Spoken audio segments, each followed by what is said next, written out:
ಕರ್ತನ ಪರಿಶುದ್ಧ ನಾಮಕ್ಕೆ ಸ್ತೋತ್ರವಾಗಿ ಕರ್ತನ ಸನ್ನಿಧಾನದಲ್ಲಿ ಬೆಳಗಿನ ಜಾವದಲ್ಲಿ ಈ ಮುಂಜಾವಿನ ಪ್ರಾರ್ಥನೆಯಲ್ಲಿ ಸೇರಿ ಬರುವುದಕ್ಕೆ ಕರ್ತನು ಕೊಟ್ಟಂತ ಕೃಪೆಗಾಗಿ ಕರ್ತನಿಗೆ ಸ್ತೋತ್ರ. Hallelujah, hallelujah, hallelujah.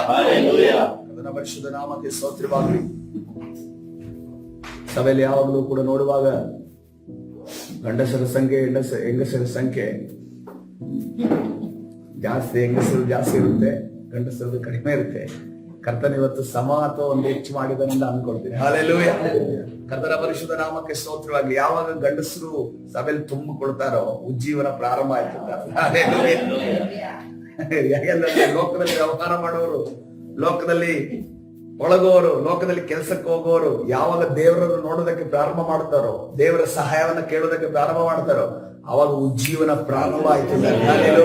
ಕರ್ತನ ಉಜ್ಜೀವನವನ್ನ ನಮ್ಮ ಸಭೆಯಲ್ಲಿ ಪ್ರಾರಂಭ ಮಾಡುವ ಹಾಗೆ ಕರ್ತನ ಸನ್ನಿಧಿಯಲ್ಲಿ ಕೇಳುವವರಾಗೋಣ. ಹಲ್ಲೆಲೂಯಾ. ಕರ್ತನ ಪರಿಶುದ್ಧ ನಾಮಕ್ಕೆ ಸ್ತೋತ್ರವಾಗಲಿ. ಕರ್ತನ ಸನ್ನಿಧಾನದಲ್ಲಿ ಇವತ್ತಿನ ದಿವಸ ಹೊಸ ಟಾಪಿಕ್ಗೆ ನಾವು ಹೋಗ್ತಾ ಇದ್ದೀವಿ. ನಿನ್ನೆ ದಿವಸ ನಾವು ಮುಗಿಸ್ಕೊಂಡ್ವಿ ಕರ್ತನು ಯಾರಾಗಿದ್ದೇನೆ ಅನ್ನೋದನ್ನ ತಿಳಿದುಕೊಳ್ಳೋ ವಿಚಾರ. ಅದರ ಜೊತೆ ಆತನು ನಮ್ಮ ಮಧ್ಯದಲ್ಲಿ ಏನ್ ಕಾರ್ಯಗಳನ್ನು ಮಾಡಲು ಶಕ್ತನಾಗಿದ್ದಾನೆ ಅನ್ನೋದನ್ನ ತಿಳಿದುಕೊಂಡ್ವಿ. ಇವತ್ತಿನ ದಿವಸ ಒಂದು ಹೊಸ ಟಾಪಿಕ್ ಬಗ್ಗೆ ನಾವು ಧ್ಯಾನ ಮಾಡ್ಲಿಕ್ಕೆ ಹೋಗ್ತಾ ಇದ್ದೇವೆ. ಹೋಗೋಣ. ಧರ್ಮೋಪದೇಶ ಕಾಂಡ 32ನೇ ಅಧ್ಯಾಯ 11ನೇ ವಚನ. ಧರ್ಮೋಪದೇಶ ಕಾಂಡ 32ನೇ ಅಧ್ಯಾಯ 11ನೇ ವಚನ.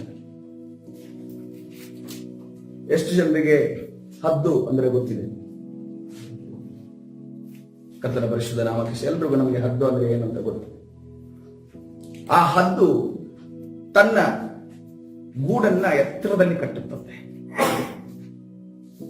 ಎತ್ತರದಲ್ಲಿ ಕಟ್ಟಿದ ನಂತರ ಅದಕ್ಕೆ ಬೇಕಾದ ಆಹಾರವನ್ನ ಈ ಹದ್ದು, ತಾಯಿಯಾದ ಹದ್ದು ಮರಿಗಳಾದ ಹದ್ದುವಿಗೆ ತಿನ್ನಿಸುತ್ತೆ, ಕೊಡುತ್ತೆ.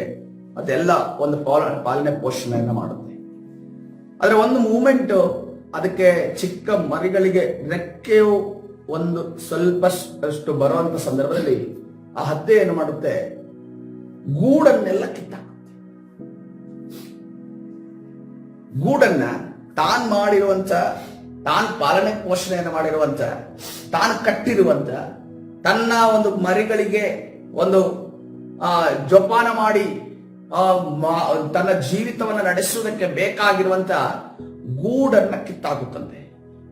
ಕಿತ್ತಾಕಿ ಅದನ್ನು ಹೊರಡಿಸಿ ಅವುಗಳ ಬಳಿಯಲ್ಲಿ ಹಾರಾಡುವಂತೆ ಮಾಡುತ್ತದೆ. ಯಾವ ರೀತಿ ಹಾರಾಟ ಮಾಡುತ್ತೆ ಅಂತಂದ್ರೆ, ಫಸ್ಟ್ ಕಿತ್ತಾಕೋದಕ್ಕಿಂತ ಮುಂಚೆ ತನ್ನ ಮರಿಗಳನ್ನ ಅದು ಹೊರಡಿಸುತ್ತದೆ. ಹೊರಡಿಸೋದಂದ್ರೆ ಹೊರಡಿಸೋದಂದ್ರೆ ಗೂಡಿಂದ ಹೊರಗಡೆ ಹಾಕ್ತದೆ. ಹೊರಗಡೆ ಹಾಕೋದಕ್ಕೆ ಇನ್ನು ಬೇರೆ ಯಾವ್ದು ಕೈ ಇಲ್ಲ, ತಲೆಯಿಂದ ಆಗಲ್ಲ. ಯಾವ್ರಿಂದ ಹೊರಡಿಸ್ಬೇಕು? ಕೊಕ್ಕಿಂದ ಹೊರಡಿಸಬಹುದು. ಇನ್ನೊಂದು ಸಾಧನ ಇದೆ, ಕಾಲಿಂದ ಹೊರಬೇಕು. ಕಾಲಿಂದ ಜಾಡಿಸಿ ಒದ್ದು ಕೆಳಗಡೆ ಹಾಕುತ್ತೆ. ಇವು ಮರಿಗಳು ಏನಂತಂದ್ರೆ, ತಾವು ಏನೋ ಬಿದ್ದು ಬಿಟ್ವಿ ಅಂದ್ರೆ ನಮ್ಗೆ ಆ ದೃಶ್ಯ ನೋಡಾಗ ಹೆಂಗ ಅನ್ಸುತ್ತೆ?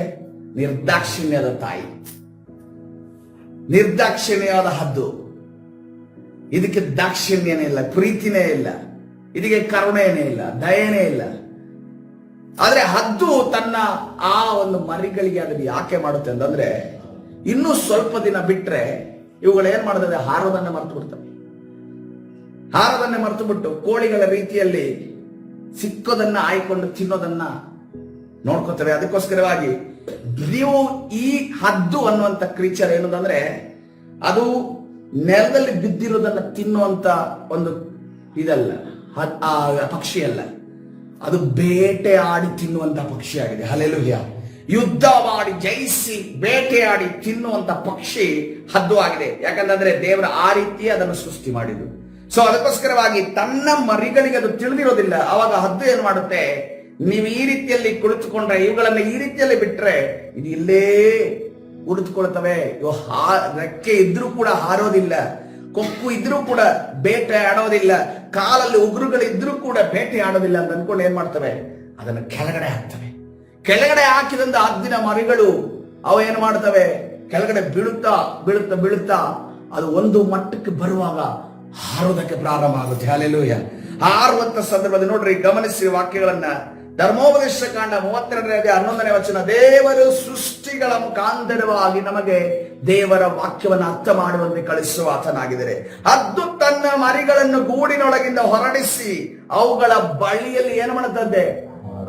ಅದು ದೂರ ಬಿಟ್ಟೋಗೋದಿಲ್ಲ. ನಿರ್ದಾಕ್ಷಿಣ್ಯವಾದ ತಾಯಿಯಲ್ಲ ಅದು ತನ್ನ ಮಕ್ಕಳನ್ನ ನಾಶ ಮಾಡುವಂತ ತಾಯಿಯಲ್ಲ. ತನ್ನ ಮರಿಗಳು ಸಾಯಲಿಂದ ಅನ್ಕೊಂಡು ಬಯಸುವುದ ತಾಯಿಯಲ್ಲ, ಅಥವಾ ತನ್ನ ಮರಿಗಳು ಸತ್ತಾಗ ಅದರ ಮಾಂಸವನ್ನೇ ತಿನ್ನುವಂತ ತಾಯಿಯಲ್ಲ. ಆ ಹದ್ದು ಎಂತ ತಾಯಿಯನ್ನು ನೋಡುವಾಗ ಅವು ಹಾರಾಡುವಾಗ ಅದರ ಜೊತೆಯಲ್ಲೇ ಹಾರಾಡುತ್ತದೆ. ಹಲ್ಲೆಲೂಯಾ. ಅದೇ ರೀತಿಯಲ್ಲಿ ಯೆಹೋವನು ತನ್ನ ರೆಕ್ಕೆಗಳನ್ನ ಚಾಚಿ ಇಸ್ರಾಯೇಲರನ್ನ ಆತುಕೊಂಡದ್ದು. ಹಲ್ಲೆಲೂಯಾ. ಕರ್ತನ ಪರಿಶುದ್ಧ ನಾಮಕ್ಕೆ ಸ್ತೋತ್ರವಾಗಲಿ. ಇನ್ನೊಂದು ವಾಕ್ಯ, ವಿಮೋಚನ ಕಾಂಡ 19ನೇ ಅಧ್ಯಾಯ 4ನೇ ವಚನ. ವಿಮೋಚನ ಕಾಂಡ 19ನೇ ಅಧ್ಯಾಯ 4ನೇ ವಚನ ಏನಂದ್ರೆ, ನಾನು ಐಗುಪ್ತರಿಗೆ ಏನು ಮಾಡಿದೆನೋ ಹದ್ದು ತನ್ನ ಮರಿಗಳನ್ನು ರೆಕ್ಕೆಗಳ ಮೇಲೆ ಹೊತ್ತುಕೊಳ್ಳುವಂತೆ. ಏನಾಗುತ್ತೆ? ಹದ್ದು ತನ್ನ ಮರಿಗಳನ್ನ ಗೂಡನ್ನ ಕಿತ್ತಾಕಿ ಹೊರಗಡೆ ತಳ್ಳಿದ ಮೇಲೆ ಕೆಲವು ಮರಿಗಳು ಹಾರ್ತವೆ, ಕೆಲವು ಮರಿಗಳು ಹಾರಿದಕ್ಕಾಗೋದಿಲ್ಲ. ಆವಾಗ ಅದು ಹಾಗೇ ಬಿಡೋದಿಲ್ಲ. ಅದೇನ್ ಮಾಡುತ್ತೆ? ಆ ಮರಿಗಳನ್ನು ಯಾರ ಮೇಲೆ ಹೊತ್ತು ನಡೆಯುತ್ತಂತೆ? ರೆಕ್ಕೆಗಳ ಮೇಲೆ ಹೊತ್ತುಕೊಳ್ಳುವಂತೆ ನಾನು ನಿಮ್ಮನ್ನು ಹೊತ್ತುಕೊಂಡು ನನ್ನ ಸ್ಥಳಕ್ಕೆ ಹೇಗೆ ಸೇರಿಸಿದನೋ ಇದನ್ನೆಲ್ಲ ನೀವು ನೋಡಿದ್ದೀರಷ್ಟೇ. ಹಲ್ಲೆಲೂಯಾ. ಕರ್ತನ ಪರಿಶುದ್ಧ ನಾಮಕ್ಕೆ ಸ್ತೋತ್ರವಾಗಲಿ. ಕರ್ತನು ನಮ್ಮನ್ನ ರೆಕ್ಕೆಗಳ ಮೇಲೆ ಹೊತ್ತುಕೊಂಡು ನಡೆಯುತ್ತಿದ್ದಾನೆ. ಆತನ ರೆಕ್ಕೆಯ ಮರೆಯಲ್ಲಿ ಇಟ್ಟು ನಾನು ನಡೆತಿದ್ದಾನೆ. Hallelujah, hallelujah.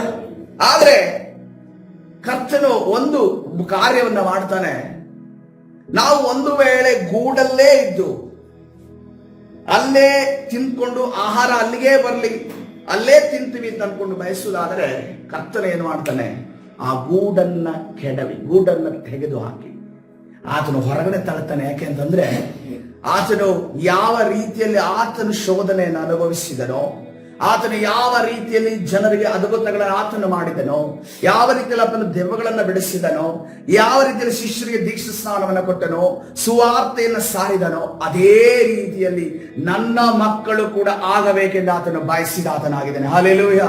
ನೋಡಿ, ನಾವು ಯೇಸು ಕ್ರಿಸ್ತನ ಇದ್ದಂತ ಸಂದರ್ಭದಲ್ಲಿ ಆತನ ಏನ್ ಮಾಡಿದ ಅದನ್ನ ಹೇಳ್ತಾನೆ, ನಾನೇನ್ ಮಾಡಿದ್ನೋ ಅದಕ್ಕಿಂತ ಹೆಚ್ಚಿನದನ್ನು ಯಾರು ಮಾಡ್ತೀರಾ? ನೀವು ಮಾಡ್ತೀರ, ಶಿಷ್ಯರು ನೀವು ಮಾಡ್ತೀರ ಅನ್ನೋದನ್ನ ಕರ್ತನ ಹೇಳಿದನು. ಹಲ್ಲೆಲೂಯಾ. ಇವತ್ತಿನ ದಿವಸ ಕರ್ತನ ಸನ್ನಿಧಿಯಲ್ಲಿ ಒಂದು ವೇಳೆ ನಾವು ಕಂಫರ್ಟ್ ಝೋನ್ ಅಲ್ಲಿ ನಾವು ಇರೋದಾದ್ರೆ, ಬಹಳ ಒಂದು ಆರಾಮಾಗಿರುವಂತ ಜೀವಿತದಲ್ಲಿ ಇರೋದಾದ್ರೆ, ದೇವರ ಕಾರ್ಯವನ್ನ ಮರೆತು ದೇವರ ಚಿತ್ತಾನುಸಾರ ಜೀವಿಸುವುದನ್ನ ಮರೆತು ನಾವು ಕಂಫರ್ಟ್ ಝೋನ್ ಅಲ್ಲಿ ಇರ್ತಾದ್ರೆ ಕರ್ತನ ಹೇಳ್ತಾ ಇದ್ದಾನೆ, ಆ ಕಂಫರ್ಟ್ ಝೋನ್ ಅನ್ನು ನಾನು ಕಿತ್ತಾಡ್ತೇನೆ. ಆ ಆರಾಮಾಗಿರುವಂತ ಜೀವಿತವನ್ನು ನಾನು ಕಿತ್ತ. ಯಾಕೆಂತಂದ್ರೆ ಯೋಸೇಫನನ್ನು ನೋಡ್ರಿ, ಯೋಸೇಫನ ಚಿಕ್ಕದಿರಲ್ಲ ಬಹಳ ಕಂಫರ್ಟ್ ಝೋನ್. ಯಾಕೆಂತಂದ್ರೆ ತಂದೆಗೆ ಪ್ರೀತಿಯ ಮಗ. ಮಗ ಏನ್ ಬೇಕು ಏನ್ ಕೇಳಲಿ ನಾನು ಕೊಡುವ ರೀತಿಯಲ್ಲಿ ಅವನು ಪಾಲನೆ ಪೋಷಣೆ ಮಾಡ್ತಾ ಇದ್ದಾನೆ. ಅದರ ಜೊತೆ ಅಣ್ಣಂದಿರ ಚಾಡಿಯೆಲ್ಲ ತಂದೆ ಹೇಳ್ತಾ ಇದ್ದಾನೆ. ಆ ಚಾಡಿನ ಯಾಕೋಬ ತಗೊಂಡು ಆ ಅಣ್ಣಂದಿರಿಗೆಲ್ಲ ಬುದ್ಧಿ ಹೇಳ್ತಾ ಇದ್ದಾನೆ, ಹಂಗ್ ಮಾಡ್ಬೇಡ್ರಿ ಹಿಂಗ್ ಮಾಡ್ಬೇಡ್ರಿ ಅಂತ ಅನ್ಕೊಂಡು ಹೇಳ್ತಾ ಇದ್ದಾನೆ. ಅದೇ ರೀತಿಯಲ್ಲಿ ಅವನಿಗೇನು ಅಂತ ಇಲ್ಲ, ಬಹಳ ಮುದ್ದಾಗಿ ಯಾಕೋಬ ಯೋಸೇಫನನ್ನ ಸಾಕ್ತಾ ಇದ್ದಾನೆ. ಯೋಸೇಫನಿಗೆ ಸ್ಪೆಷಲ್ ಆಗಿ ಆತನು ಮಾಡಿರುವಂತಹ ಒಂದು ವಿವಿಧ ಬಣ್ಣಗಳುಳ್ಳ ಡ್ರೆಸ್ ಅನ್ನ, ಬಟ್ಟೆಯನ್ನ, ನಿಲುವಂಗಿಯನ್ನ ಕೊಡ್ತಾ ಇದ್ದಾನೆ. ಇಲ್ಲಿ ನಾವು ಗಮನಿಸ್ತೇವೆ, ಜೋಸೆಫ್ ಎಷ್ಟು ಕಂಫರ್ಟ್ ಆಗಿದ್ದಾನಲ್ಲ, ಎಷ್ಟು ಬಾರಿ ಆರಾಮಾಗಿದ್ದಾನಲ್ಲ. ಆದ್ರೆ ದೇವರು ಅವನ ಗೂಡನ್ನ ಕೆಡವಿ ಆಗ್ತಾ ಇದ್ದಾನೆ. ಹಲ್ಲೆಲೂಯಾ. ಗೂಡನ್ನ ತೆಗೆದು ಹಾಕ್ತಾ ಇದ್ದಾನೆ. ಗೂಡಿನೊಳಗಿಂದ ಅವನನ್ನ ಹೊರಡಿಸ್ತಾ ಇದ್ದಾನೆ. ಎಲ್ಲಿಗೆ? ಆತನನ್ನ ಇಸ್ಮೇಲರ ಬಳಿಗೆ, ಇಸ್ಮೇಲರ ಮುಖಾಂತರವಾಗಿ 44ನ ಮನೆಗೆ ಕಳಿಸ್ತಾ ಇದ್ದಾನೆ. ಹಲ್ಲೆಲೂಯಾ. ಕರ್ತನ ಪರಿಶುದ್ಧ ನಾಮಕ್ಕೆ ಸ್ತೋತ್ರವಾಗಲಿ. ಒಂದು ಮಟ್ಟದ ಗೂಡಿಂದ ಹೊರಡಿಸುವಿಕೆ ಅಲ್ಲಿ ನಡೀತಾ ಇರೋದುಂಟು. ಇನ್ನು 44ನ ಮನೆಗೆ ಹೋದ್ರೆ ಅಲ್ಲಿ ಕೂಡ ಸಕ್ಸಸ್ಫುಲ್. ಮಾಡಿದ ಕೆಲಸಗಳೆಲ್ಲ ಸಕ್ಸಸ್ಫುಲ್, ಹೇಳಿದ ಮಾತು ಸಕ್ಸಸ್ಫುಲ್, ಮಾಡಿದ ಆಲೋಚನೆ ಸಕ್ಸಸ್ಫುಲ್ ಆದ್ರೆ ಅಲ್ಲಿ ಆ ಯಜಮಾನನ ಕೆಳಗೆ ಅವನೇ ಓನರ್ ಅನ್ನೋ ರೀತಿಯಲ್ಲಿ ಆಗ್ಬಿಡ್ತು. ಆ ಮನೆ ಓನರ್ ಅವನೇ, ಅವನ ವ್ಯವಹಾರದ ಓನರ್ ಅವನೇ. ಅದನ್ನು ಮಾಡುವ ಎಲ್ಲಾ ಕಾರ್ಯಗಳು, ಒಂದು ಹೆಂಡತಿಯನ್ನ ಬಿಟ್ಟು ಎಲ್ಲ ವಿಚಾರಗಳೆಲ್ಲ ಆತನೇ ಅಧಿಕಾರಿಯಾದನು. ಈಗ ಯೋಸೇಫನ ಅನ್ಕೊಳ್ತಾನೆ, ನನ್ನ ಫ್ಯೂಚರ್ ಇಲ್ಲೇನೆ, ನಾನು ಇವನ ಅಂಡರಲ್ಲೇ ವ್ಯಾಪಾರ ಮಾಡಿಕೊಂಡು ಓನರ್ ಹಾಕೊಂಡು ನಾನು ನಡೀತಾ ಇದ್ದೀನಿ. ಇವತ್ತಿನ ದಿವಸ ನಾನು ಇವನ್ ಮನೆಯಲ್ಲಿ ಕೆಲಸ ಮಾಡ್ತೀನಿ, ನಾಳೆ ದಿವಸ ಯಜಮಾನ ನನ್ಗೊಂದು ವ್ಯಾಪಾರವನ್ನು ಹಾಕೊಡ್ತಾನೆ, ನಾನು ಅಲ್ಲಿರ್ತೀನಿ, ಅಲ್ಲಿದ್ದ ನಂತರ ನನ್ನ ವ್ಯಾಪಾರವನ್ನು ನಡೆಸಿಕೊಂಡು ಹೋಗ್ತೀನಿ ಅಂತ ಅನ್ನುವಷ್ಟರಲ್ಲಿ ಎಲ್ಲಿಗೆ ಹೋಗ್ತಾನೆ? ಸೆರೆಮನೆಗೆ ಹೋಗ್ತಾನೆ. 44ನ ಮನೆಯಲ್ಲಿರುವಾಗ ಕೂಡ ತನಕ ಯೋಸೇಫನಿಗೆ ಬಿಸಿ ತಟ್ಟಿರ್ಲಿಲ್ಲ. ಯೋಸೇಫನಿಗೆ ಆ ಒಂದು ಟೆನ್ಷನ್ ಇರಲಿಲ್ಲ, ಚಿಂತೆ ಇರಲಿಲ್ಲ, ವೇದನೆ ಇರಲಿಲ್ಲ, ಕಣ್ಣೀರು ಇರಲಿಲ್ಲ. ಅವನು ಏನಂತಂದ್ರೆ ಅಲ್ಲಿಂದ ತಂದೆಯಿಂದ ನಾನು ದೂರ ಆದೆ, ಆ ಒಂದು ದುಃಖ ಇತ್ತೆ ಹೊರಟು ಅವನಿಗೆ ಏನು ಇನ್ನು ಉಣ್ಣುವುದಕ್ಕೆ ತಿನ್ನುವುದಕ್ಕೆ ತನ್ನ ಅಧಿಕಾರವನ್ನು ನಡೆಸೋದಕ್ಕೆ ಯಾವುದೇ ತೊಂದರೆ ಸಮಸ್ಯೆ ಇರಲಿಲ್ಲ. ಆದರೆ ಅಲ್ಲಿಂದ ಕಾರಾಗೃಹಕ್ಕೆ ಹೋದಾಗ ಅದನಿಗೆ ಸ್ವಲ್ಪ ಬಿಸಿ ತಟ್ಟುವುದಕ್ಕೆ ಪ್ರಾರಂಭ ಆಯ್ತು. ತನ್ನ ಕಂಫರ್ಟ್ ಝೋನ್ ಕಾರಾಗೃಹದಲ್ಲಿ ಹೋಗಿ ತನ್ನ ತಂದೆಯ ಮನೆಯಿಂದ ಪೋಟಿಫರನ ಮನೆಯಿಂದ ಕಾರಾಗದ ಮನೆಯಲ್ಲಿ ಹೋಗಿ ಮಲಗುವುದು, ಆ ಒಂದು ಆಹಾರವನ್ನು ಸೇವಿಸೋದು ಅಷ್ಟು ಸುಲಭಕರವಾದ ಮಾತಾಗಿರಲಿಲ್ಲ. ಆ ನಂತರ ಯೋಸೇಫನು ಅಲ್ಲಿ ಕೂಡ ದೇವರು ನೀತಿವಂತನಾಗಿ ಈ ಯೋಸೇಫನು ನಡೆಯುವಾಗ, ದೇವರ ಮುಂದೆಯೂ ಮನುಷ್ಯರ ಮುಂದೆಯೂ ತಪ್ಪಿಲ್ಲದವನಾಗಿ ನಡೆಯುವಂತ ಯೋಸೇಫನು ಅಲ್ಲಿಯೂ ಕೂಡ ತಪ್ಪಿಲ್ಲದವನಾಗಿ ನಡೀತಾನೆ. ನಡೆದಂತ ಸಮಯದಲ್ಲಿ ಅಲ್ಲಿ ಕಂಫರ್ಟ್ ಝೋನ್ ಅವನಿಗೆ ಉಂಟಾಗುತ್ತೆ. ಏನ್ ಕಂಫರ್ಟ್ ಝೋನ್ ಉಂಟಾಗುತ್ತೆ? ಅವನಿಗೆ ಅಲ್ಲಿರುವಂತ ಆ ಕೈದಿಗಳ ಮೇಲಧಿಕಾರಿಯನ್ನ ಕೊಡ್ತಾ ಇದ್ದಾರೆ, ಮೇಲಧಿಕಾರವನ್ನ ಕೊಡ್ತಾರೆ. ಅವನು ಮೇಲಧಿಕಾರವನ್ನು ನಡೆಸಿಕೊಂಡು ಬಹಳ ಚೆನ್ನಾಗಿ ಅದನ್ನ ಬಹಳ ಅಚ್ಚುಕಟ್ಟಾಗಿ ಮಾಡ್ತಾರೆ. ಯಾವ ರೀತಿ ಅಂತಂದ್ರೆ ಅಧಿಕಾರಿನೇ ಅಲ್ಲಿ ಬರದ ರೀತಿಯಲ್ಲಿ ಫುಲ್ ಇನ್ಚಾರ್ಜ್ ಬೀಗದ ಕೈಯನ್ನೇ ಕೊಡುವ ರೀತಿಯಲ್ಲಿ ಮಾಡ್ತಾರೆ. ಆದ್ರೆ ದೇವರು ಏನ್ ಮಾಡ್ತಾರೆ, ಅಲ್ಲಿಂದಲೂ ಆತನ ಕಂಫರ್ಟ್ ಝೋನ್ ಅನ್ನ ತೆಗೆದು ಬಂದು ಯಾರ ಮುಂದೆ ನಿಲ್ಲಿಸ್ತಾನೆ? ಫರೋವನ ಮುಂದೆ ನಿಲ್ಲಿಸ್ತಾನೆ. ಫರೋವನ ಮುಂದೆ ಬಂದು ನಿಲ್ಲೋದು, ಕನಸುಗಳು ಅರ್ಥ ಹೇಳ್ತಾನೆ, ಕನಸು ಏನು ಅಂತ ಗೊತ್ತಿಲ್ಲ, ಫರೋವನ ಏನು ಹೇಳ್ತಾನೆ ಅಂತ ಗೊತ್ತಿಲ್ಲ. ಕನಸು ಹೇಳಿದ್ಮೇಲೆ ಇದು ಅರ್ಥ ಸರಿ ಅಂತ ಅನ್ಕೊಂಡು ಹೇಳ್ತಾನೆ, ತಪ್ಪು ಅಂತ ಹೇಳ್ತಾನೆ, ಮುಂದಿನ ಶಿಕ್ಷೆ ಆಗುತ್ತೋ ಅಥವಾ ಸನ್ಮಾನ ಆಗುತ್ತೋ ಅವನಿಗೆ ಗೊತ್ತಿಲ್ಲ. ಆದ್ರೆ ಬಂದು ಅವನು ನಿಲ್ಲುತ್ತಾನೆ. ನಿಲ್ಲುವಂತ ಸಮಯದಲ್ಲಿ ಕಂಫರ್ಟ್ ಝೋನ್ ಅನ್ನ ಕಳೆದುಕೊಂಡಂತ ಯೋಸೇಫನು ಒಂದು ದೊಡ್ಡ ಉನ್ನತ ಸ್ಥಿತಿಗೆ ಬರುವುದನ್ನು ನಾವು ನೋಡ್ತೇವೆ. ಹಲ್ಲೆಲೂಯಾ. ಯಾವಾಗ ನಾವು ದೇವರಿಗೆ ಕಾರ್ಯಗಳನ್ನ ಮಾಡುವುದಕ್ಕೆ ದೇವರ ಉದ್ದೇಶವನ್ನಿಟ್ಟಿದ್ದಾನೋ ಆ ಉದ್ದೇಶವನ್ನ ನೆರವೇರಿಸದೆ ನಾವು ನಮ್ಮ ಕಂಫರ್ಟ್ ಅನ್ನ, ನನ್ನ ಶರೀರದ ಕಂಫರ್ಟ್ ಅನ್ನ, ನನ್ನ ಮನಸ್ಸಿನ ಆಲೋಚನೆ ಪ್ರಕಾರವಾಗಿ ಜೀವಿಸೋದಕ್ಕೆ ಹೋಗುತ್ತೇವೋ ಅವಾಗ ದೇವರೇನು ಮಾಡ್ತಾನೆ, ಆ ಕಂಫರ್ಟ್ ಝೋನ್ ಅನ್ನ ಕಡಿದು ಹಾಕ್ತಾನೆ, ತೆಗೆದು ಹಾಕ್ತಾನೆ. ಯಾಕೋಬನನ್ನು ನೋಡುವಾಗ ಅವನ ತಂದೆ ಏನು ಕಡಿಮೆ ಇಲ್ಲ, ತಾಯಿ ಅಂಡದಲ್ಲಿ ಬೇಕಾದ ರೀತಿಯಲ್ಲಿ ಗುಡಾರದಲ್ಲಿ ಜೀವಿಸಿದನು. ಅವನು ದುಡಿಯೋ ಹಾಗಿಲ್ಲ, ಅವನು ಬೇಟೆಯಾಡೋ ಅವಶ್ಯಕತೆ ಇರಲಿಲ್ಲ. ಮನೆಯಲ್ಲೇ ಇರುವಂತ ಪಕ್ವವಾದ ಮಾಂಸವುಳ್ಳಂತ ಕುರಿಗಳನ್ನ ತಿಂತಾ ಇದ್ದಂತ ಯಾಕೋಬ, ಆಶೀರ್ವದಿಸಲ್ಪಟ್ಟದ ತಾಯಿ, ಆಶೀರ್ವದಿಸಲ್ಪಟ್ಟದ ತಂದೆ, ಆಶೀರ್ವದಿಸಲ್ಪಟ್ಟದ ತಾತ, ಆಶೀರ್ವದಿಸಲ್ಪಟ್ಟಂತ ಅಜ್ಜಿಯನ್ನು ಹೊಂದಿದಂತ ಯಾಕೋಬ ಮುದ್ದಿನ ಒಂದು ಮೊಮ್ಮಗನಾಗಿ ಆತನು ಜೀವಿಸ್ತಾ ಇದ್ದಾನೆ. ಆದ್ರೆ ದೇವರೇನ್ ಮಾಡ್ತಾರೆ, ಅಲ್ಲಿಂದ ಹೊರಡಿಸ್ತಾರೆ. 20 ವರ್ಷಗಳ ಕಾಲ ಅವನು ಜೀತ ಮಾಡ್ತಾನೆ ಅವನ ಮಾವನ ಮನೆಯಲ್ಲಿ. ಅಷ್ಟು ಸುಲಭವಾದ ಮಾತಾಗಿರ್ಲಿಲ್ಲ. ತನಗೆ ರಿಲೇಟಿವ್ ಆಗಿದ್ರು ಕೂಡ, ತನ್ನ ಸಂಬಂಧಿ ಆಗಿದ್ರು ಕೂಡ, ಆ ಸಂಬಂಧಿಕರು ಕೂಡ ನಡೆಸುವುದರ ಹೊರಗಡೆ ಜನರು ನಡೆಸುವುದಕ್ಕಿಂತ ಹೆಚ್ಚು ಕೆಟ್ಟದಾಗಿ ಯಾರು ನಡೆಸಿಕೊಂಡ? ಲಾಬಾನ ಯಾಕೋಬನನ್ನ ನಡೆಸಿಕೊಂಡ. ಲಾಬಾನ ಯಾಕೋಬನನ್ನ ನಡೆಸಿಕೊಂಡ. ದೇವರು ಅಲ್ಲಿ ಅವನಿಗೆ ಪಾಠ ಕಲಿಸ್ತಾರೆ. ಅಲ್ಲಿ ಅವನಿಗೆ ದೇವರ ಪ್ರೀತಿಯನ್ನು ತಿಳಿಸ್ತಾರೆ. ಅಲ್ಲಿ ಅವನಿಗೆ ಪರಲೋಕ ದರ್ಶನವನ್ನ ಕೊಡ್ತಾರೆ. ಅಲ್ಲಿ ಅವನಿಗೆ ದೇವರ ಒಂದು ಚಿತ್ತ ಏನು, ದೇವರ ಯೋಜನೆ ಏನೆಂದು ತಿಳಿಸ್ತಾರೆ. ಹಲ್ಲೆಲೂಯಾ. ಇದೆರಡು ಎಕ್ಸಾಂಪಲ್ ನಾನು ಹಳೆ ಒಡಂಬಡಿಕೆ ಹೊಸ ಒಡಂಬಡಿಕೆ ಅಂತ ಪೇತ್ರನನ್ನು ನೋಡುವಾಗ, ಪೇತ್ರನು ಯೇಸುವಿನ ಹಿಂದೆಯೇ ಹೋಗ್ತಾ ಇದ್ದಾನೆ. ಯೇಸುವಿನ ಹಿಂದೆ ಕೂತ್ಕೊತಾ ಇದ್ದಾನೆ. ಅದ್ಭುತಗಳು ನಡೀತಾ ಇದೆ, ಕಾರ್ಯಗಳು ನಡೀತಾ ಇದೆ. ಯೇಸು ನೋಡಿದ್ರೆ 5,000 ಜನರು ಬರ್ರಿ, ಯಾವ ಕೇಟರಿಂಗ್ ಕೂಡ ಇಲ್ಲ, ಯಾವ ಇದು ಇಲ್ಲ. 5,000 ಜನರಿಗೂ ಕೂಡ ರೊಟ್ಟಿ ಮೀನುಗಳನ್ನ ಕರ್ತನ ಕೊಡ್ತಿದ್ದಾನೆ.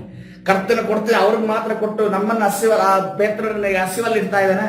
12 ಪುಟ್ಟಿ ಉಳಿಯೋ ರೀತಿಯಲ್ಲಿ ಕರ್ತನ ಆಶೀರ್ವಾದ ಮಾಡ್ತೀರಿ. ತಗೊಂಡ್ರಪ್ಪ, ನೀವು ಹಂಚಿದ್ದೀರಲ್ಲ, ನೀವು ಸೇವೆ ಮಾಡಿದಿರಲ್ಲ, ನಿಮಗೂ ಇದೆ ಅನ್ನೋ ರೀತಿಯಲ್ಲಿ ಕರ್ತನ ಕೊಡ್ತಾರೆ. ಅದೇ ಒಂದು ಟೈಮ್ ಬರುತ್ತೆ, ಯೇಸು ಕ್ರಿಸ್ತನು ಈ ಪೇತ್ರನ್ನ ಬಿಟ್ಟು ಅಗಲ್ತಾ ಇದ್ದಾನೆ. ಅವನೇನಂದುಕೊಂಡ, ನಾವು ಕೊನೆವರೆಗಿರುವಾಗ ಈ ಯೇಸು ಕ್ರಿಸ್ತನ್ ನಮ್ಮ ಜೊತೆ ಇರ್ತಾನೆ, ಅದ್ಭುತಗಳನ್ನು ಮಾಡ್ತಾನೆ, ಕಾರ್ಯಗಳನ್ನು ಮಾಡ್ತಾನೆ, ನಾವು ಹೀಗೇ ಒಂದು ಫೇಮಸ್ ಆಗ್ತೀವಿ ಅನ್ನುವ ರೀತಿಯಲ್ಲಿ ಅಂದುಕೊಳ್ತಾನೆ. ಆದ್ರೆ ಒಂದು ಸಮಯ ಬರುತ್ತೆ, ಯೇಸು ಕ್ರಿಸ್ತನಿಂದ ಪೇತ್ರನ ಅಗಲುವಿಕೆ ಸಮಯ ಬಂದಾಗ ಪೇತ್ರನಿಗೆ ಏನ್ ಅನ್ಸುತ್ತಂದ್ರೆ, ನನ್ನ ಗೂಡನ್ನು ಯಾರೋ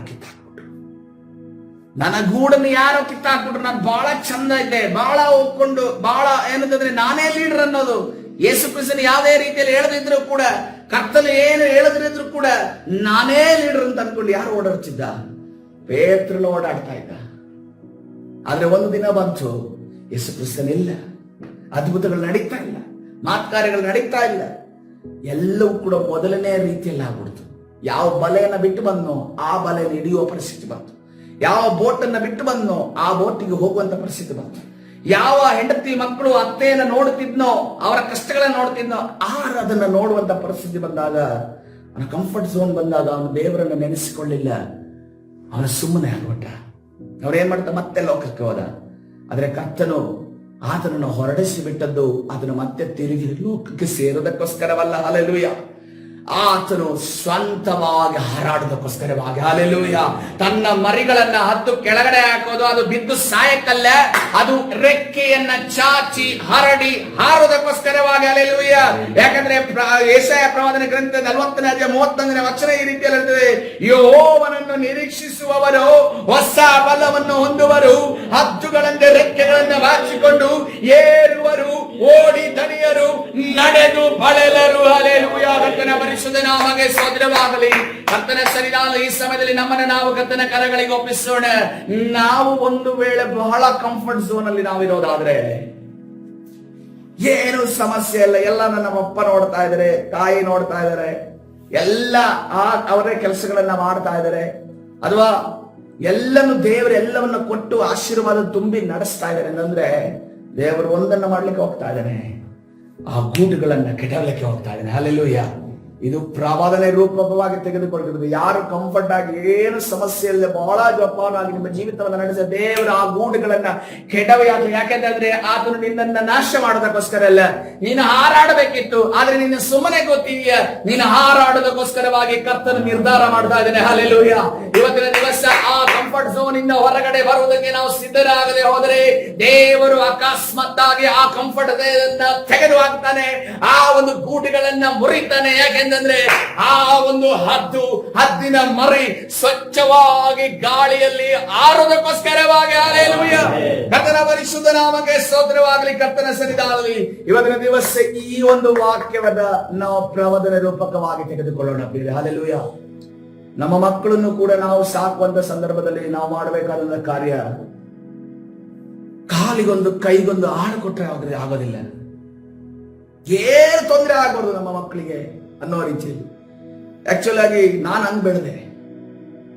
UC ಆಗೋ ತನಕ ನಮ್ಮ ಅಪ್ಪ ಅಮ್ಮ ಒಂದು ಸಾಮಾನು ತರೋದಕ್ಕೆ ಮನೆಯಿಂದ ಹೊರಗಡೆ ಕಳಿಸ್ತಾ ಇರ್ಲಿಲ್ಲ. ಏನ್ ಗೊತ್ತಾಗುತ್ತೆ ಅವರಿಗೆ, ಏನ್ ವ್ಯವಹಾರ ಏನ್ ಗೊತ್ತಾಗುತ್ತೆ? 10 ರೂಪಾಯಿ ಕೊಟ್ಟು ಇಷ್ಟು ಒಂದು ಸಾಮಾನು ತಗೊಂಡ್ರೆ ಚಿಲ್ಲರೆ ತರಕ್ ಗೊತ್ತಾಗುತ್ತೆ? ಏಕೆ? ಆದ್ರೆ ಅವ್ರನ್ನೆಲ್ಲ ಕಳಿಸೋದು ಬೇಡ, ದೊಡ್ಡವ್ರನ್ನ ಕಳಿಸೋರು. ಅಲ್ಲಿ ತನಕ ಲೇವಾದೇವಿ ಮಾಡೋದೇ ಗೊತ್ತಿಲ್ಲ. ಆದ ನಂತರ ಏನಾಗುತ್ತೆ, ಇದು ಹಿಂಗೆ ಕೂತ್ರೆ ಆಗೋದಿಲ್ಲ ಅಂತ ಅನ್ಕೊಂಡು ನಮ್ಮ ತಂದೆದಾಗ ಏನ್ ಮಾಡಿದ್ರು, ಯಾವ್ದು ಕೇಟರಿಂಗ್ ಕೆಲಸಕ್ಕೆಲ್ಲ ಕಲ್ಸಕ್ ಸ್ಟಾರ್ಟ್ ಮಾಡಿದ್ರು. ಅದು ಪ್ರಾರಂಭ ಅಷ್ಟೇ. ದೇವರ ಅಷ್ಟನ ಮಾತ್ರ ಆ ಮನುಷ್ಯ ಪ್ರಯತ್ನವನ್ನು ಅವರು ಮಾಡಿದ್ರು. ಆದ್ರೆ ದೇವರು ಅಲ್ಲಿ ನಿಲ್ಲಿಸಲಿಲ್ಲ. ಪಟ್ಟಣದಿಂದ ಪಟ್ಟಣಕ್ಕೆ ಹೊರಗಡೆ ಬರುವಾಗ ಕರ್ತನ ಮಾಡಿದ್ದಾನೆ. ಹಲ್ಲೆಲೂಯಾ. ಇವತ್ತಿನ ದಿವಸ ನಾನಿರುವುದಕ್ಕೂ ಹಳೆ PUC ಸಮಯದಲ್ಲಿ ನನ್ನ ಮನಸ್ಸಿನ ಮೆಂಟಾಲಿಟಿಗೂ ಬಹಳ ವ್ಯತ್ಯಾಸವಿದೆ ಪ್ರಿಯರೇ. ಹಲ್ಲೆಲೂಯಾ. ಅಲ್ಲಿ ನನಗೆ ಬುದ್ಧಿ ಜ್ಞಾನ ಇರಲಿಲ್ಲ, ಜ್ಞಾನ ಇರಲಿಲ್ಲ, ವಿವೇಕ ಇರಲಿಲ್ಲ. ಆದ್ರೆ ಇವತ್ತಿನ ದಿವಸ ದೇವರು ಕೊಟ್ಟಿರುವಂತಹ ವಿವೇಕ, ದೇವರು ಕೊಟ್ಟಿರುವಂತಹ ಜ್ಞಾನ, ಕರ್ತನು ನಡೆಸುತ್ತಿರುವ ರೀತಿಗಾಗಿ ದೇವರಿಗೆ ನಾನು ಸ್ತೋತ್ರ ಮಾಡುತ್ತೇನೆ. ಹಲ್ಲೆಲೂಯಾ. ಕರ್ತನ ಪರಿಶುದ್ಧ ನಾಮಕ್ಕೆ ಸ್ತೋತ್ರವಾಗಲಿ. ಕರ್ತನು ಅದೇ ರೀತಿಯಲ್ಲಿ ನಡೆಯೋದು. ಪ್ರಿಯಾಂಕಳನ್ನು ನೋಡುವಾಗ ಆಕೆ ಕೂಡ ತಂದೆ ಮತ್ತು ತಾಯಿಯ ಮಧ್ಯೆ ಬಹಳ ಕಂಫರ್ಟ್ ಆಗಿ ಜೀವಿಸ್ತಾ ಇದ್ರು. ಏನು ಕೂಡ ವಿಚಾರಗಳು ಅಂದ್ರೆ ಶಿಸ್ತು, ಅದೇ ರೀತಿಯಲ್ಲಿ ಎಲ್ಲಾ ದೇವರ ವಾಕ್ಯ ಎಲ್ಲವೂ ಇತ್ತು. ಆದ್ರೆ ಆಕೆ ಒಬ್ಬಳೇ ಹೋಗಿ ಹ್ಯಾಂಡಲ್ ಮಾಡುವಂತ ವಿಚಾರಗಳಿರ್ಲಿಲ್ಲ. ಯಾವಾಗ ದೇವರು ಆ ವಿಚಾರವನ್ನು ಕಂಡ್ರು, ಯಾಕಂದ್ರೆ ಈಕೆನ ನಾನು ಇಟ್ಟಿರೋದು ನಾನು ಕೇವಲ ತನ್ನ ಮನೆಯಲ್ಲಿ ಒಂದು ಮಗಳಾಗಿ ಅಲ್ಲ, ಪಟ್ಟಣಗಳಿಗೆ ಪ್ರೀಚ್ ಮಾಡೋದಕ್ಕೆ ನಾನು ಇಟ್ಟಿರೋದು. ಹಲ್ಲೆಲೂಯಾ. ಓ ಜನರಿಗೆ ಬದಲಾವಣೆ ಆಗುವಂತಹ ವಾಕ್ಯವನ್ನ ಕೊಡುವುದಕ್ಕೆ, ಮಾರ್ಪಾಟುಗಳನ್ನು ತರುವಂತಹ ವಾಕ್ಯವನ್ನ ಕೊಡುವುದಕ್ಕೆ, ಓ ಮಾನಸಾಂತರವನ್ನು ಹೊಂದಿಸುವಂತ ದೇವರ ಕಡೆ ತಿರುಗುವಂತಹ ವಾಕ್ಯವನ್ನ ಕೊಡುವುದಕ್ಕೆ ನಾನು ನೇಮಿಸಿದ್ದೇನೆ. ಇದು ಈ ರೀತಿ ಇಟ್ಟರೆ ಆಗೋದಿಲ್ಲ, ಇವರನ್ನ ಮಂಗಳೂರು ಪಟ್ಟಣಕ್ಕೆ ಕಳಿಸ್ತೇನೆ ಅಂತ ಅನ್ಕೊಂಡು ದೇವರ ಗೂಡುಗಳನ್ನ ಕೆಡವಿ ಹಾಕಿ ಹಾರುವಂತೆ ಮಾಡಿದ್ದಾನೆ ಎಂದು ನಾವು ನೋಡಿದ್ದೇವೆ. ಹಲ್ಲೆಲೂಯಾ. ಒಂದು ಎತ್ತರದ ಒಂದು ಹಾರುವಿಕೆ ನಾವು ಈ ದಿನಮಾನದಲ್ಲಿ ನೋಡ್ತಾ ಇದ್ದೇವೆ. ಹಲ್ಲೆಲೂಯಾ. ಅದೇ ರೀತಿಯಲ್ಲಿ ಬೇರೆ ಇವತ್ತಿನ ದಿವಸ ನಮ್ಮ ಮಕ್ಕಳನ್ನಾಗಲಿ ನಮ್ಮನ್ನಾಗಲಿ ಕರ್ತನ ಈ ರೀತಿಯಲ್ಲಿ ಸುಮ್ಮನೆ ಇರಲಿದ್ದಕ್ಕೆ ಬಳಸಲಾಗೋದಕ್ಕೋಸ್ಕರವಾಗಿ ನಮ್ಮ ಗೂಡುಗಳನ್ನ ಕೆಡವುತ್ತಾನೆ. ಹಲ್ಲೆಲೂಯಾ. ಯಾಕೆ ಆತನ ಗೂಡುಗಳನ್ನ ಕೆಡವುತ್ತಾನೆ ನೋಡುವಾಗ ನಮ್ಮನ್ನ ಆ ಒಂದು ಎತ್ತರವಾದ ಹಾರುವಿಕೆಯನ್ನ ಕೊಡುವುದಕ್ಕೋಸ್ಕರವಾಗಿ, ನಾವು ಎತ್ತರವಾದ ಸ್ಥಳಕ್ಕೆ ಹಾರುವುದಕ್ಕೋಸ್ಕರವಾಗಿ. ಅದಕ್ಕೋಸ್ಕರವಾಗಿ ನಿಮ್ಮ ಮಕ್ಕಳ ವಿಚಾರವಾಗಿ, ನಿಮ್ಮ ವಿಚಾರವಾಗಿ ಯಾವುದೇ ರೀತಿಯಲ್ಲಿ ದುಃಖ ಅಥವಾ ವೇದನೆ ಹಿಂಗಾಯ್ತಲ್ಲ ಅಂದುಕೊಳ್ಬೇಡ್ರಿ.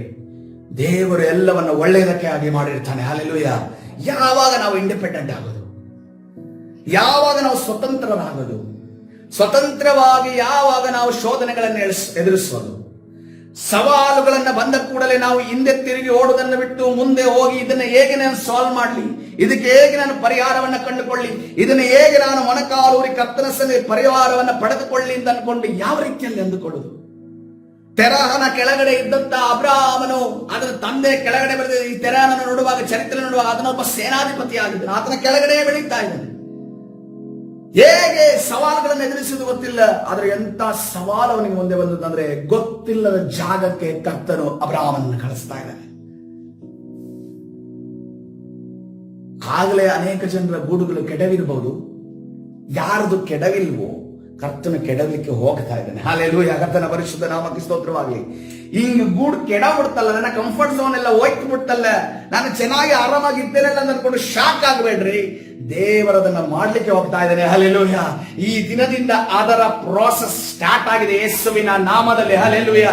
ಯಾಕೆಂದ್ರೆ ಅದು ಸುಮ್ಮನೆ ಅಲ್ಲ, ನೀನು ಎತ್ತರದಲ್ಲಿ ಹಾರೋದಕ್ಕೋಸ್ಕರವಾಗಿ, ನೀನು ನಿನ್ನ ಜೀವಿತದಲ್ಲಿ ಏನಾದರೂ ಒಂದು ಕಾರ್ಯವನ್ನ ಮಾಡೋದಕ್ಕೋಸ್ಕರವಾಗಿ, ಒಂದು ಎತ್ತರವನ್ನ ತಲುಪುವುದಕ್ಕೋಸ್ಕರವಾಗಿ. ಹಲ್ಲೆಲೂಯಾ. ಕರ್ತನ ಪರಿಶುದ್ಧ ನಾಮಕ್ಕೆ ಸ್ತೋತ್ರವಾಗಲಿ. ಈ ಸಮಯದಲ್ಲಿ ನಾವು ಪ್ರಾರ್ಥನೆ ಮಾಡಿಕೊಳ್ಳೋಣ. ಕರ್ತನೇ, ನಾನು ಕೂಡ ಎತ್ತರದಲ್ಲಿ ಹಾರಬೇಕು. ಕರ್ತನೇ, ಆ ಕಂಫರ್ಟ್ ಝೋನ್ ಇಂದ ನನ್ನನ್ನು ತೆಗೆದು ಹೊರಗಡೆ ಕಳಿಸ್ತೀಯ, ಅದಕ್ಕಾಗಿ ದೇವರಿಗೆ ಸ್ತೋತ್ರ. ಹಲ್ಲೆಲೂಯಾ. ನನಗೇನು ಮಾಡಬೇಕು ಅಂತ ಗೊತ್ತಾಗ್ತಾ ಇಲ್ಲ. ನಾನು ಕರ್ತನೆ ನಿನ್ನ ಆಶೀರ್ವಾದ ಅನುಭವಿಸಿಕೊಂಡು ನಾನು ಜೀವಿಸ್ತಾ ಇದ್ದೇನೆ.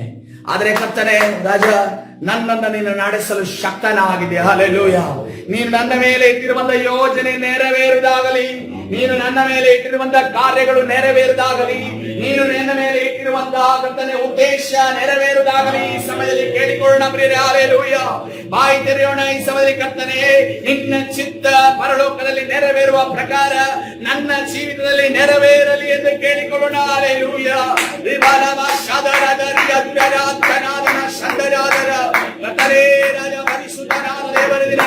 ಸ್ತೋತ್ರವಾಗಲಿ. ಹದ್ದುಗಳ ರೀತಿಯಲ್ಲಿ ಅದ್ಭುತನ್ನ ಕರ್ತನೆ, ಮಾರಿಗಳನ್ನ ಕರ್ತನೆ ರಾಜ ಅದರ ಗೂಡನ್ನ ಕೆಡವಿ ಆಗುವ ರೀತಿಯಲ್ಲಿ ಈಗ ನನ್ನ ಕರ್ತನೆ ನನ್ನ ಗೂಡನ್ನ ನೀನು ಕೆಡವಿ ಹಾಕುವುದಾದರೂ ಕೂಡ ಕರ್ತನೆ ನನ್ನ ಹತ್ತಿರವೇ ಹಾರಿ ನಮ್ಮನ್ನ ಬಲಪಡಿಸಬೇಕಾಗಿ ನಿನ್ನಲ್ಲಿ ಕೇಳಿಕೊಳ್ತಾ ಇದ್ದೇವೆ ಯೇಸುವೇ. ಹಲ್ಲೆಲೂಯಾ. Thank you Jesus. ಕರ್ತನೆ ಪರಿಶುದ್ಧನಾದ ದೇವರ ನಾಮಕ್ಕೆ ಸ್ತೋತ್ರವಾಗಲಿ. ನಮ್ಮನ್ನ ಆಶೀರ್ವದಿಸು, ಬಲಪಡಿಸು, ನಿನ್ನ ಪ್ರಸನ್ನತೆ ತುಂಬು. ಈ ಬೆಳಗಿನ ಜಾವದಲ್ಲಿ ನಿನ್ನ ಈ ಪ್ರವಚನ ರೂಪಕವಾದ ಮಾತಿಗಾಗಿ ಸ್ತೋತ್ರ ಯೇಸಪ್ಪ. ಹೌದು ಸ್ವಾಮಿ. ಕರ್ತನೆ, ನಮ್ಮ ಅನೇಕ ಜನರ ಕರ್ತನೆ ಕಂಫರ್ಟ್ ಝೋನ್ ಅನ್ನು ನೀನು ತೆಗೆದು ಹಾಕ್ಲಿಕ್ಕಿದೆಯಾ ಕರ್ತನೆ.